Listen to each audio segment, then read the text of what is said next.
Hello everyone, आप सभी को मैं अपने चैनल पर वेलकम करता हूं। आज हम लोग चैप्टर 11 प्रॉफिट एंड लॉस के बारे में पढ़ेंगे। Profit and loss chapter start करने से पहले आपके सामने मैंने जितने फॉर्मूले लिखे हुए हैं उन फॉर्मूलों को जरूर याद कर लीजिए। इनसे ज्यादा फॉर्मूले आपको याद करने की जरूरत नहीं है और इनसे कम फॉर्मूले आपको याद करने नहीं चाहिए। आपको जितने लिखे उतने याद कर लेने हैं और इनको समझ के याद करिएगा। मैं इसके बारे में इंट्रोडक्शन दे देता हूं छोटा सा, फिर उसके बाद क्वेश्चन सॉल्व करेंगे।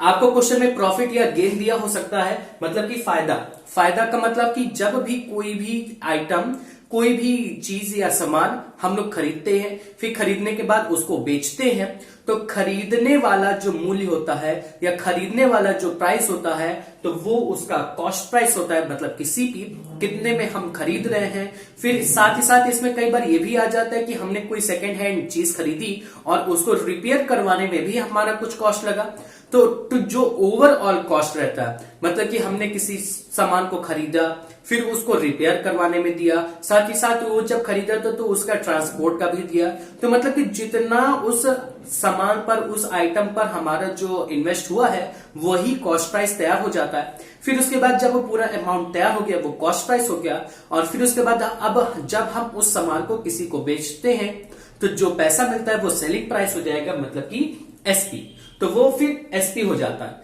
और फिर यहां पर इसी से समझ में आता है कि अगर हमने कोई सामान खरीदा और उसको हमने ज्यादा में बेच दिया तो हमको तुरंत प्रॉफिट हो जाएगा, और अगर हमने कोई सामान खरीदा और उसको हमने कम में बेचा तो हमको लॉस हो जाएगा। और कितने रुपए का प्रॉफिट होगा, कितने रुपए का लॉस होगा, इसलिए दोनों को माइनस करके हम लोग बताते हैं। फिर उसके बाद कई बार ये पूछा जाता है कि उसको कितने परसेंट का नुकसान हुआ, कितने परसेंट का फायदा हुआ, तो परसेंट लाने के लिए हमको हमेशा 100 का मल्टीप्लाई करना पड़ता है। तो ये 100 का मल्टीप्लाई, मतलब अगर प्रॉफिट हुआ तो प्रॉफिट परसेंट आएगा, तो हमको प्रॉफिट का परसेंट निकालना है, तो प्रॉफिट मल्टीप्लाई 100।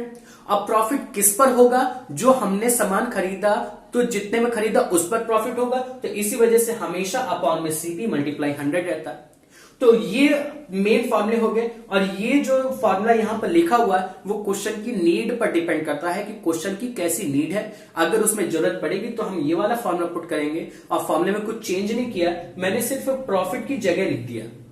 मतलब कि अगर हमको प्रॉफिट नहीं दिया गया तो प्रॉफिट नहीं दिया गया तो हम उसकी जगह एसपी माइनस सीपी लिख के सॉल्व कर देंगे, बाकी सेम क्वेश्चन में उसी तरह रहेगा।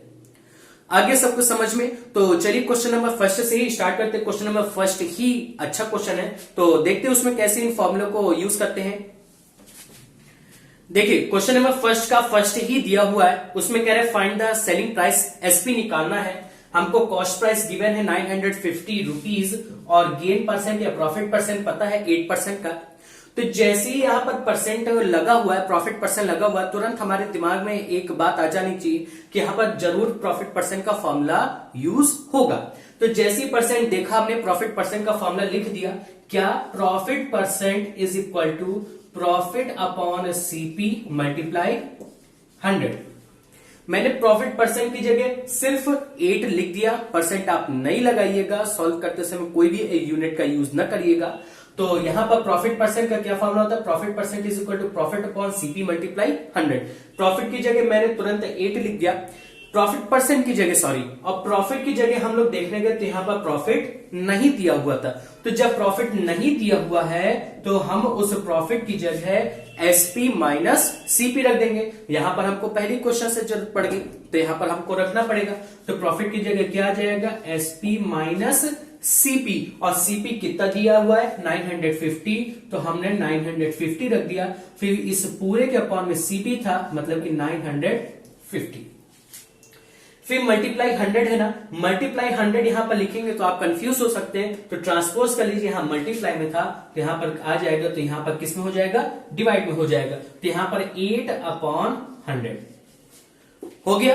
फिर इसके बाद आपको इसको सॉल्व करना है। सॉल्व करने का एक छोटा सा तरीका मैं बताता हूं। पहले आप क्या करेंगे, इसको क्रॉस मल्टीप्लाई करेंगे ना, क्रॉस मल्टीप्लाई में ये बड़ा पड़ जाएगा। आप यहां पर एक तरीका सीख लीजिए, क्या कि 8 अपॉन 100 इक्वल लिखा है इक्वल, फिर ये जो अमाउंट या ये जो नंबर जो नीचे लिखी हुई होती है ये एलसीएम में कब आती है? जब जो ऊपर नंबर लिखी हुई होती है उसके दोनों के सेपरेटली अपॉन में होगी, तो ही नीचे एलसीएम लेने पर वो नंबर आया करती है। मतलब कि हमको इसको हमने बैकवर्ड सॉल्व किया, मतलब कि पहले हमको इस तरह का दिया रहता था, हम तुरंत एलसीएम लेते थे और इस फॉर्म में आ जाता था। आप चेक कर लीजिए, इस तरह में रहेगा तो आप इसको सॉल्व करेंगे तो ये इस फॉर्म में आ जाएगा। इसको करने से फायदा क्या हुआ, कैलकुलेशन थोड़ा आसान हो गया। ये कट के 1 बन गया, ये -1 था, ये ट्रांसपोज होकर उधर आया तो क्या बन गया, +1 बन गया। मतलब यहां पर मैंने +1 लिख दिया और यहां से ये पूरा की पूरा जो स्टेप है वो क्या हो गया, हट गया। जैसे ये +1 बना वैसे अब यहां पर एलसीएम लेना आसान हो गया और ये 108/100 और इज इक्वल टू SP/950 इतना बचा। अब बस इसको हमको एक बार सिर्फ 950 को यहां मल्टीप्लाई करवाना है और हमारा आंसर तुरंत सॉल्व करने पर आ जाएगा। तो 950 मल्टीप्लाई 108/100 हो गया इतना। इसको आइए सॉल्व कर लेते हैं। छोटा सा सॉल्यूशन है, 0 0 कट गया, 5 2 जा 5 4 आया, मतलब यहां पर क्या आ जाएगा 90 मल्टीप्लाई 54 और जो इसका आएगा वही इसका क्या हो जाएगा, सेलिंग प्राइस। ठीक, क्योंकि यहां पर एसपी लिखा हुआ है और वही हमको एसपी निकालना है। आगे सबको समझ में, तो आपको इस तरह से क्वेश्चंस को सॉल्व करना पड़ेगा। अब इसमें मैं पूरे क्वेश्चन नहीं बता सकता हूं, तो इस वजह से आपको खुद ही प्रैक्टिस करनी पड़ेगी। मैं ओरली आपको समझा देता हूं, उसको समझ लीजिए और फिर प्रैक्टिस करिएगा और फिर ना आए तो फिर उसके बाद क्वेश्चन आप भेजिएगा, मैं फिर उस पर वीडियो बनाऊंगा और फिर समझ लीजिएगा। क्वेश्चन नंबर फर्स्ट में तो आपको समझ में आ ही गया होगा। क्वेश्चन नंबर फर्स्ट के जैसे थर्ड और फोर्थ दिया हुआ है उसमें लॉस परसेंट लिखा, तो आपको लॉस परसेंट का फॉर्मूला यहां पर यूज करना है और जैसे मैंने बताया उस तरह से आप सॉल्व करेंगे तो आपको कैलकुलेशन इजी पड़ेगा। और अगर आप यहां पर क्रॉस मल्टीप्लाई करके भी करते हैं तो भी आपका आंसर आ जाता।